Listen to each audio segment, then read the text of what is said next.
کیا فرمایا گیا؟ یہ سود کی معنوی اور روحانی اور صدقے کی برکتوں کا بیان ہے۔ سود میں بظاہر بڑھوتری نظر آتی ہے، لیکن معنوی حساب سے یا انجام کے اعتبار سے سودی رقم ہلاکت اور بربادی ہی کا باعث بنتی ہے۔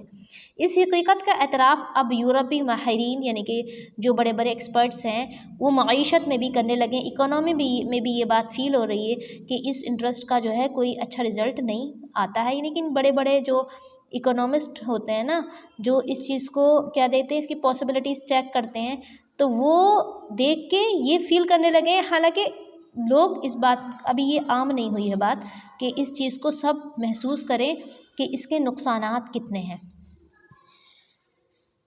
لیکن اللہ تعالیٰ کا جب ہم کلام پڑھتے ہیں تو ہمیں کیا پتہ چلتا ہے کہ اللہ سود کو مٹاتا ہے اور صدقے کو بڑھاتا ہے۔ تو ہمارا اس آیت پر کلی ایمان ہونا چاہیے، چاہے کوئی ایکسپرٹ یا اکنامسٹ کوئی پاسبلٹی ہمارے سامنے پیش کرے، کوئی اچھا برا رزلٹ بتائے یا نہیں، ہم سے قرآن کیا کہتا ہے کہ سود کو اللہ تعالیٰ مٹاتا ہے اور سود کا انجام کتنا خطرناک ہے قیامت کے دن بھی، اور اللہ تعالیٰ اس زندگی میں بھی اس کو برکت نہیں دیتا، صدقے کو اللہ تعالیٰ بڑھاتا ہے۔ اس کے برعکس ان الذین آمنوا وعملوا الصالحات واقاموا الصلاة وآتوا الزکاة لهم اجرهم عند ربهم ولا خوف علیہم ولا هم یحزنون۔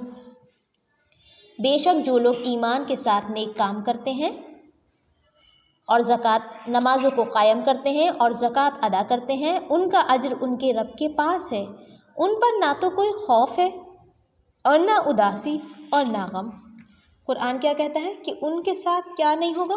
کوئی غم نہیں ہوگا، کیونکہ انسان جو ہے اللہ تعالیٰ سے بھی یہی دعا کرتا ہے کہ وہ انجام ہو کہ اس پر کوئی خوف باقی نہ رہے۔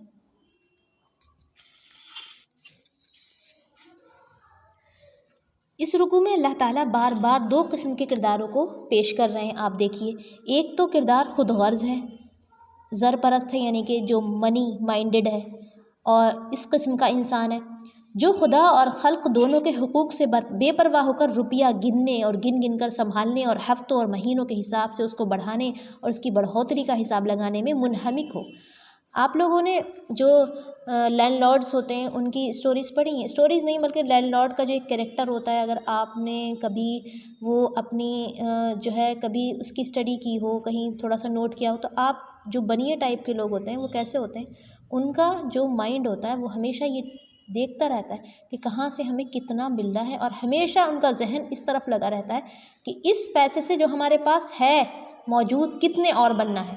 تو بہرحال یہاں دوسرا کردار ایک خدا پرست، فیاض اور ہمدرد انسان کا ہے، جو خدا اور خلق دونوں کے حقوق کا خیال رکھتا ہو، اپنی قوت بازو سے کما کر خود کھائے اور دوسرے اللہ کے بندوں کو کھلائے اور دل کھول کر نیک کام میں خرچ کرے۔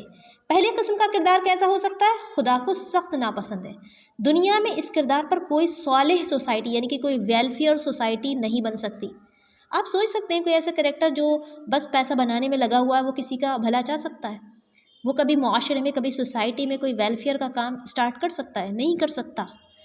اور آخرت میں ایسے کردار کے لیے غم ہے، اداسی ہے اور مصیبت کے سوا کچھ نہیں۔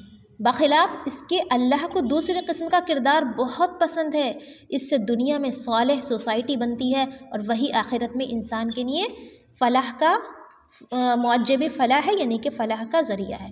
تو یہ جو میں نے آپ کے سامنے پیش کی تفسیر، یہ میں نے تفہیم القرآن سے پیش کی اس وقت۔ تو اس آیت کے لیے تو مجھے بہت پسند آئی تھی یہ چیز کہ دو طرح کے کریکٹرس آپ اپنے مائنڈ میں رکھیے۔ تو اللہ کے یہاں جو انجام ہے وہ انجام کے اعتبار سے وہ شخص جو صدقات میں کیا رہتا ہے، مشغول رہتا ہے، وہ دیتا ہے اور دینے والا ہوتا ہے، وہ لوگوں سے کھینچنے والا نہیں ہوتا۔ یا ایھا الذین آمنوا اتقوا اللہ وذروا ما بقی من الربا ان کنتم مؤمنین، اے ایمان والو اللہ سے ڈرو، جو سود باقی رہ گیا ہے اسے چھوڑ دو اگر تم سچ مچ ایمان والے ہو۔ اللہ تعالیٰ کیا فرماتے ہیں کہ جو رہ گیا اس کو تم چھوڑ دو، اس کو تم نہیں زبان پر لے کے آؤ، کیونکہ کچھ لوگوں کے ذہن میں یہ بھی رہے گا کہ اب اللہ کا حکم آ گیا ہے تو ہم چھوڑ دیں یا پھر کچھ لے لیں۔ وَإِن لَّمْ تَفْعَلُوا فَأْذَنُوا بِحَرْبٍ مِّنَ اللَّهِ وَرَسُولِهِ، اور اگر تم نے ایسا نہ کیا تو آگاہ ہو جاؤ کہ اللہ اور اس کے رسول کی طرف تمہارے خلاف اعلان جنگ ہے۔ کتنی بڑی، آپ یہ سوچیے، وارننگ ہے، کتنی بڑی وارننگ ہے کہ اللہ اور اس کے رسول کے خلاف تم اعلان جنگ کے لیے تیار ہو جاؤ، یعنی کہ تم سے اعلان جنگ ہے۔